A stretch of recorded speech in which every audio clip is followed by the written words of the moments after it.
Dawson's Rambles.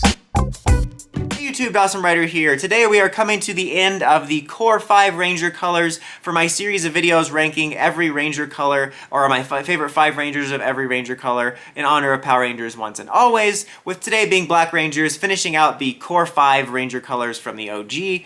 But let's go ahead and get started. Classic disclaimer that this is just my personal list, not me saying this is the best list, and I encourage you to share your picks for your favorites in the comments, but keep the discussion respectful, and remember, we all have different outlooks. So, starting with honorable mentions, I have one honorable mention, it's technically two, which is Zach, both from the comics and from the show. Like, recently, just seeing the Once and Always stuff made me remember how much I like Zach. Zach was just a fun presence. He was just a fun character to watch.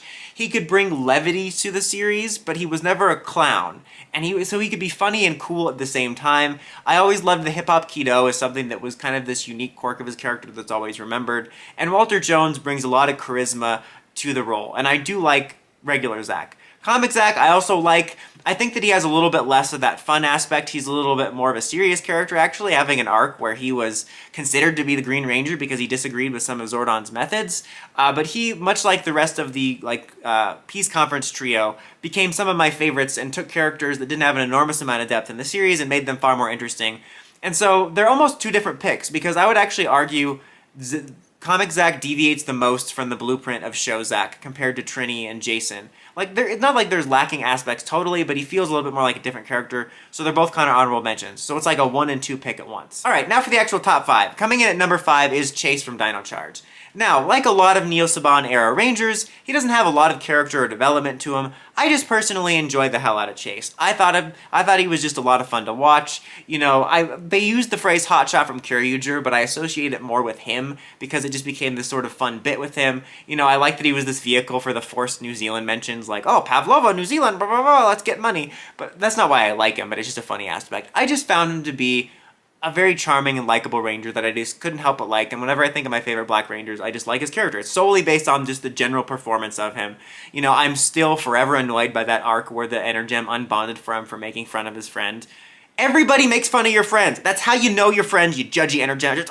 I'm still mad about it. No, I'm not. I'm over it. I'm not. I'm gonna bring it up in another video. At number 4 is Dylan. I'm so used to liking the bad boy. I mean, Dylan is a generic bad boy character, let's be honest. I love RPM, but if we're being honest, if we strip RPM away from PR, it's generic AF. Especially with Dylan's character. That being said, I still like this character. I'm a sucker for that badass type character. Not to mention, within the context of PR, it's fairly rare, especially since a lot of the eras of PR are surrounded by eras of the series where we're filled with goody two-shoes characters, and any sort of almost deviant behavior or, you know, going outside of this box is considered bad. See the previously mentioned bit about not being worthy to be a Ranger for teasing your friend. And so it's refreshing to see a character that behaves outside the box a little bit, you know, and I just like Dylan. His story was kind of cliche, but it added a lot to the series. From what I understand, it was actually supposed to be a very different resolution if Eddie Gazzellian got to continue it. I far prefer his version.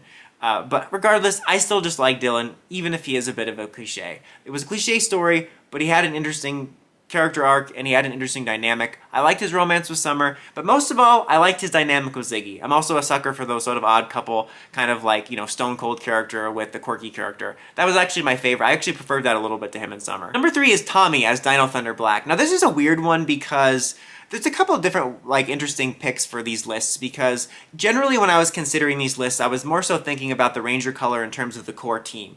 You know, where you'll have a Pink Ranger, or a Black Ranger, or a Red Ranger as part of the core 5 or core 3 that are have comparable roles that you can compare as part of the core team. But then you have outliers like Black Ranger Tommy, who is a special mentor ranger, or something like Quantum Ranger, who's technically a Red Ranger, but I didn't really think about him for that list because I think of him more as a 6 Ranger. And I almost didn't want to put Tommy on this list just because I was kind of more comparing main team Rangers. But there was nobody else I really wanted to put on the list, and I thought it was a valuable time to bring up the interesting contrast of stuff like that. And Tommy, as the Black Ranger, is my favorite version of the character. I think it really shows his evolution. I think JDF did a great job. You know, no offense to him, but I think when he came back in later series for the anniversaries, a little bit of JDF's swagger was put into Tommy, Whereas this, I felt like he was able to slip right back into Tommy, which is a lot more of a humble presence. And it was this great evolution of his character that fit so well in the series, where he stood out, he had good presence, but he never overshadowed everything. And I also felt like this was Tommy's true role as a leader. Not that Tommy was a bad leader, but when you look back at the show, or at least when I do, watching him as a leader as White Ranger through Turbo, he was like a very okay leader, but he didn't have as much of a memorable or inspirational presence as a leader like the Jason character or the TJ character. But I think this one really showed to me that Tommy is better as a mentor leader rather than a leader. And that's why it's my favorite version of the character, and that's why it makes my top 5 Black Rangers. Number 2 is Adam. I've always just really liked Adam. I've mentioned in previous videos discussing the character that I always connected with him when I was younger because I was I'm still a shyer person. You know, I don't know if you might be able to tell it, but I connected with that. But I like that even though he was a shy character, it's not like he was fading into the background. He was still memorable. And this kind of goes more into his character overall as we see him progress through all the series, even when he becomes a Green Ranger. But I like that we slowly see him become more confident, a little bit more outgoing. You know, he goes on to mentor characters like Tanya and Justin, and I think that showed his growth as an experience as well, which I think was really cool. But then when he does come back as a Black Ranger, he comes back to lead the Veteran Ranger team. A lot of people criticized that they felt like Johnny Young Bosch was playing Johnny Young Bosch and not Adam in that. And I can see that because he does behave a little bit more like that. Some of his like anime voice acting comes out in that. But I disagree in the sense that it still felt like Adam to me, because I always felt like Adam got progressively more confident as each season went on, as we went from season 2 to 3 to Zeo to Turbo. So to meet him all these years later with him actually being able to take on a leadership presence as more confident actually felt right to me. And that just, I think, solidified him as one of my favorite Black Rangers, because his appearance in Once a Ranger was so memorable to me. He was so badass in that. I loved his lines like, maybe old school, but it still gets the job done. Not to mention, I love Adam's theme. I could not be more grateful that they did not have access to the mmpr theme at the time, especially since after that we were in for a purgatory of Go-Go Power Rangers that we're still in to this day. I'm so glad they didn't have that and he got his own theme, because not only was it cool that he got his own theme, but it was a great theme that I still really like, and we'll rewatch the scenes today just to see that theme. My number 1 pick though, however, maybe a hot take, is Vesper from Hyperforce. I like how many of the Hyperforce characters make it into these top 5. They're probably setting the purists mad with it's non-canonical, non-canonical, non-canonical. Okay, Tina. And anyway, I love Vesper. She's like the almost epitome of everything I like about Hyperforce.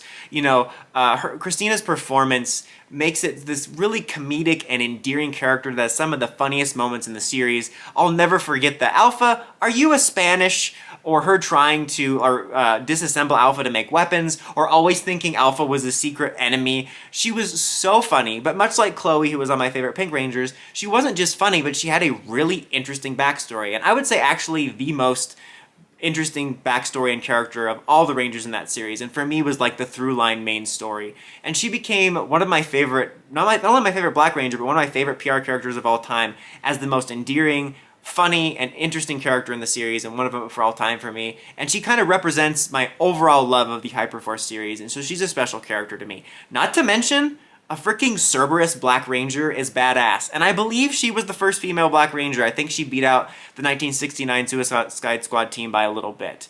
But that is just my list as per usual. Let me know your list in the comments as always. Until next time, don't forget to like, comment, subscribe, and climb the steps to ring that bell. See you notifications for my videos. Dawson Ryder, signing out.